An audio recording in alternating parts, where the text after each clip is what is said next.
On va se déplacer dans une autre ville portuaire, celle de La Rochelle, plus au sud. Là aussi, un patrimoine industriel très fort, lié à la pêche, un patrimoine que la ville n'a pas cherché à gommer. L'ancien port de pêche a été déménagé, remplacé par un port de plaisance qui est devenu l'un des plus importants de France.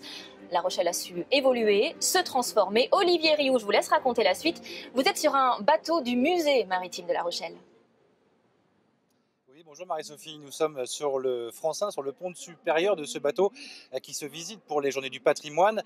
C'est une ancienne frégate météo désarmée dans les années 80. Elle est aujourd'hui devenue l'emblème du musée maritime de La Rochelle, un musée que vous pouvez apercevoir derrière moi, un musée maritime à terre sur le site de l'ancienne criée, mais aussi sur l'eau avec tous ces bateaux comme l'Angoumois, ce perche arrière de la grande époque du large, de la pêche industrielle qui a perduré ici jusque dans les années 80.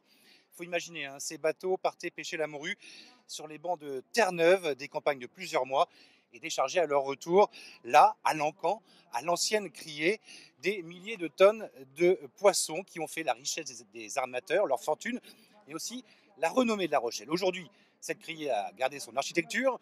D'origine, elle a été complètement réaménagée et retrace toute cette période de l'histoire rochelaise. Et on y tient ainsi, parce que forcément, c'est une trace.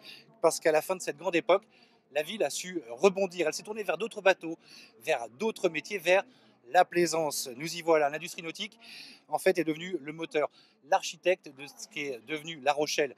Aujourd'hui, 4 grands bassins, les Minimes, le Vieux-Port, le bassin des Chalutiers où nous sommes. L'ensemble forme le plus grand port d'Europe en France, le plus grand port d'Europe avec 4600 places à flot. En clair, ici, Marie-Sophie, à chaque port, ses navires, ses métiers, son aire commerciale, son influence urbaine et son patrimoine.